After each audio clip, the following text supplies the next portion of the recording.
ফিরে যাই আমরা আমাদের আজকের অতিথি কণ্ঠশিল্পী মনিরুদ্দিন মনিরের কাছে। গানের মানুষ আজকে আমাদের সঙ্গে যুক্ত আছেন, তার কাছ থেকে তো গান শুনবো, তবে গানে যাবার আগে একটু গল্প করতে চাই যে গানের মানুষ গানের জগতে মানে নিজের ভালো লাগা ভালোবাসার জায়গায় অনেক দিন পরে ব্যাক করলো এবং ব্যাক করার পরে সময়টা নিশ্চয়ই ভালো কাটছে, তবে আপনার কাছ থেকে শুনতে চাই যে কেমন আসলে উপভোগ করছেন। জি ভালো আছি, সবার দোয়ায় ভালো আছি। কাজের ফাঁকে তো আসলে গানটা তো করতেই চাই, কিন্তু কাজের জন্য অনেক সময় করতে পারি না, করা হয় না। আর আমি যেহেতু গানের মানুষ, গান আমাকে টানে, আমি ফিরে আসি বারবার। তো সো গানটা আমার ব্লাডই আছে। আচ্ছা, কত বছর হলো মানে শুরুটা হয়েছিল? আমি আসলে গান করি একদম স্কুল বয়স থেকে গান করি। আচ্ছা আচ্ছা। তো আমাদের স্কুলে একটা গানের ক্লাস হতো, তখন আমি গান করতাম। তো এটা আমার সাথে নিয়মিতই। তো আবার যখন ক্লাস 9-এ পড়ি তখন আমি নজরুল একাডেমিতে ছিলাম। আচ্ছা আচ্ছা। ওখানে বাফাতে নজরুল একাডেমিতে 1 বছর গান শিখেছিলাম। দেন ফ্রেন্ডরা মিলে একটা ব্যান্ড করি। আচ্ছা, সেই স্কুল লাইফেই? জি, ক্লাস 9-এ পড়ি যখন। তো যখন ব্যান্ডের গান করি তো ফ্রেন্ডরা বলে যে তোমার সব গানগুলো ক্লাসিক্যাল স্টাইল হয়ে যাচ্ছে, তুমি পিওর ব্যান্ড করতে হলে তো আমাদের ক্লাসিকটা ট্যাবেট করে চলতে হয়। পরে আমি ক্রেজি, আমি ছেড়ে দিলাম। আচ্ছা, আমি ব্যান্ড করা শুরু করে দিলাম। আচ্ছা আচ্ছা। ফ্রেন্ডের সাথে একদম উন্মাদ। তো 90-এ প্রথম আমার গান করা হয় হোটেল সুন্দরবনে। তো আমরা ঠিক 90-এ। ও আচ্ছা, আপনার এসএসসি যে বছর সেই বছরই আপনার প্রথম নিজের ব্যান্ড নিয়ে গান পরিবেশন করেন? লায়ন্স ক্লাবের পক্ষ থেকে হোটেল সুন্দরবনে আমি প্রথম শো করি। আচ্ছা, একটা ব্যান্ড শো। দেন আমার পথ চলা শুরু।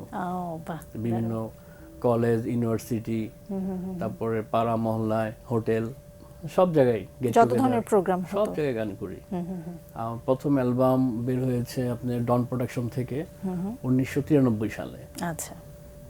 তারপর লাকি আহমেদের সাথে ছিলাম হ্যাপি টাচ ব্যান্ডে, ওনার সাথে গিটারিস্ট ছিলাম। ওনার সাথে একটা অ্যালবাম, ওনার অ্যালবাম বের হয়, ওটা ছিল 96 লাকি আহমেদের। তার সঙ্গে তো আপনার অনেক দিনের পথ চলা আছে, সেই গল্পগুলো শুনবো, তবে শুরুতে আপনি একটা গান শুনে নিন। শিওর। আমি এখন যে গানটি করবো তো শ্রদ্ধেয় শিল্পী শেখ ইশতিয়াক, ওনাকে আমি খুব লাইক করতাম, এখনও লাইক করি, তো ওনার গান একটি করতে চাই।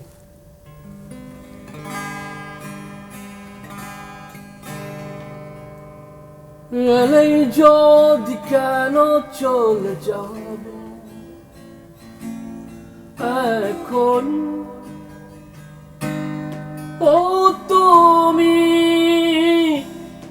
একটু পরেই শুরু হবে টিপ টিপ বৃষ্টি, ভিজে যাবে তুমি, ও টিপ টিপ বৃষ্টি। এলেই যদি কেন চলে যাবে এখনই, ও তুমি একটু পরেই শুরু হবে টিপ টিপ বৃষ্টি, ভিজে যাবে তুমি, টিপ টিপ বৃষ্টি।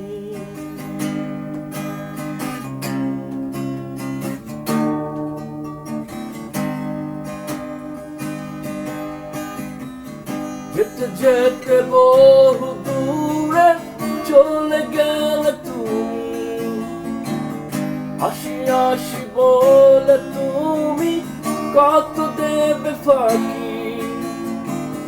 যেতে যেতে বহু দূরে চলে গেলে তুমি, আসি আসি বলে তুমি কত দেবে ফাঁকি।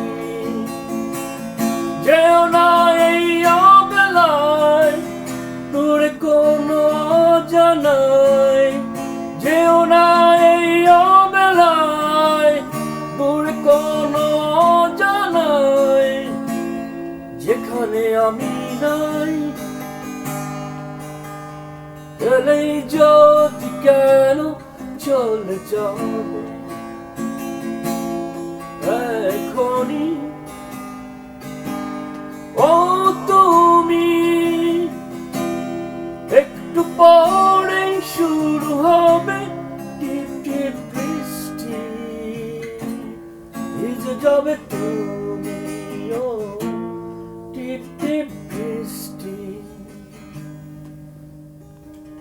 ভীষণ সুন্দর একটি গান, চেষ্টা করি। খুব সুন্দর করে গাইলেন। বলছিলেন যে লাখি আখান্দের সঙ্গে প্রায় অনেক দিনেরই তো আপনার কাজ করা হয়েছে, কেমন ছিল সেই সময়টা? খুব ভালো মানুষ ছিল, যদিও এখন তো আমাদের কাছে নাই।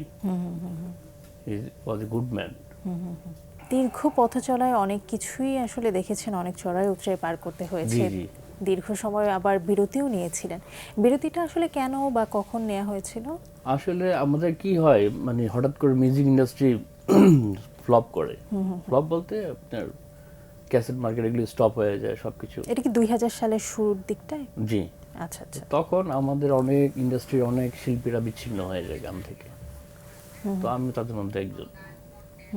তো জীবনের প্রয়োজনে তখন আমি বিজনেস করি, আচ্ছা আচ্ছা। চলে যাই, বিয়ে টিয়ে করতে হবে, প্রেমিকার অনেক তাগিদ ছিল। বাহ, দারুণ, এর জন্য ধন্যবাদ দিতেই হয়, তার কথা চিন্তা করেছেন। তো তারপর বিজনেস শুরু করি, খুব স্ট্রাগল, মিউজিক থেকে বিচ্ছিন্ন। তো আস্তে আস্তে ব্যাপারটা থেকে একটু দূরে সরে যাই আচ্ছা আচ্ছা। তখন, গান থেকে?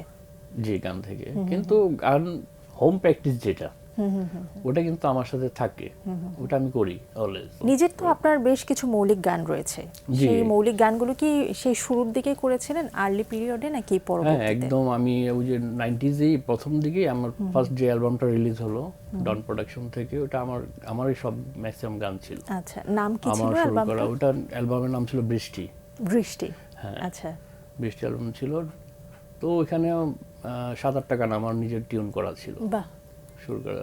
গিটারিস্ট ছিলেন ফিডব্যাকের লাউ ভাই, উনি গিটার কম্পোজ করেছিলেন, মিউজিক কম্পোজ করেছিলেন। এই যে গান বা ব্যান্ড নিয়ে কথা হচ্ছে, এই মুহূর্তে আপনার কোনো পছন্দের একটা গান শুনে আসি। আমি আমার নিজের একটা টিউন শোনাতে পারি, অবশ্যই। বেশি না, অল্প। জি। Thank you.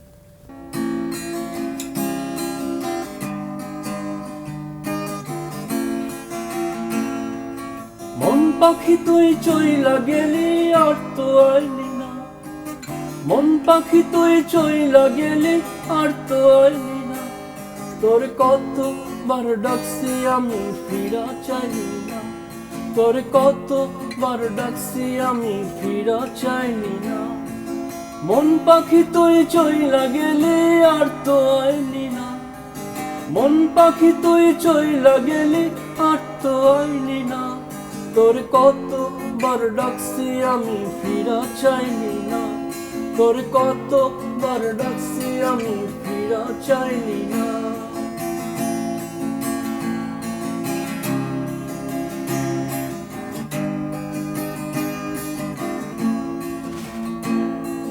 কত স্বপন দেখছি আমি তোরে লইয়া, তুই তো ছিলি মনের ঘরের রানী হইয়া,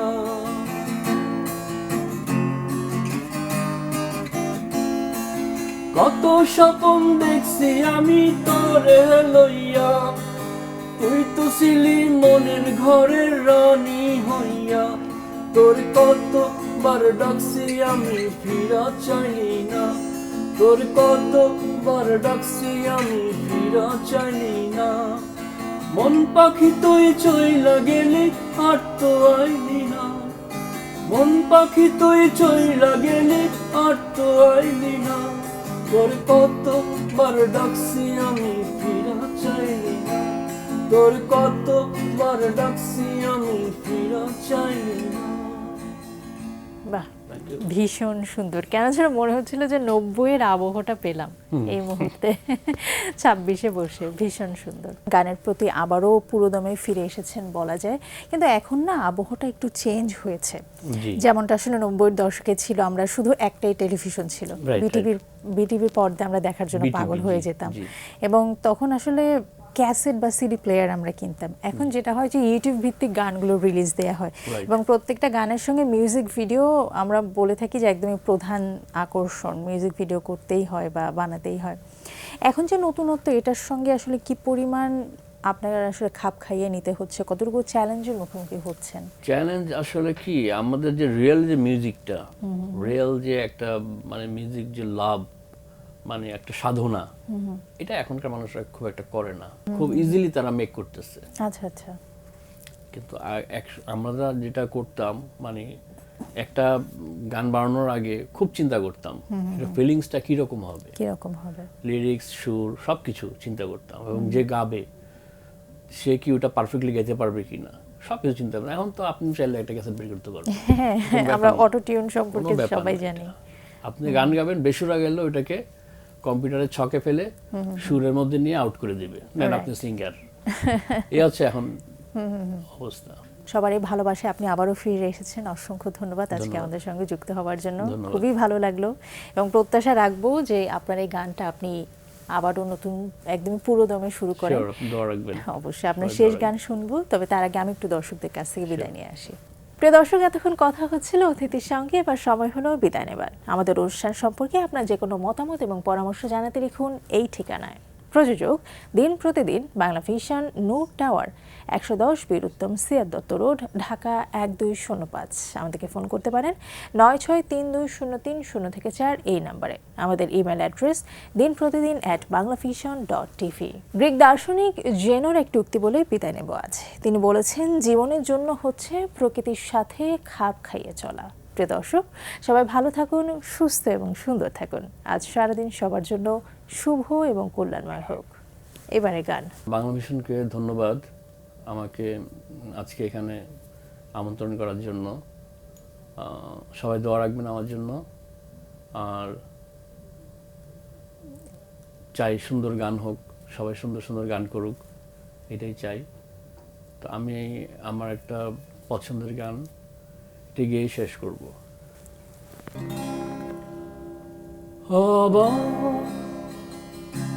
এলো যে সন্ধ্যা,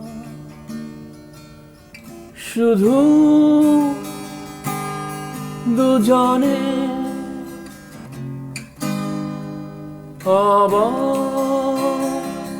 এলো যে সন্ধ্যা, শুধু দুজনে,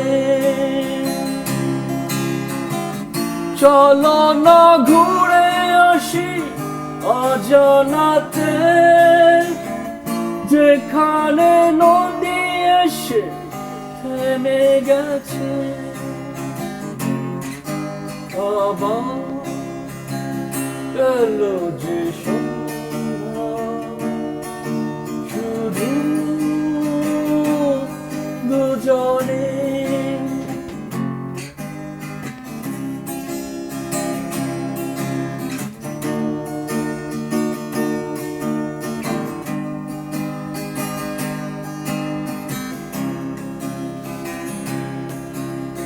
ঝাউবনে হাওয়াগুলো খেলছে,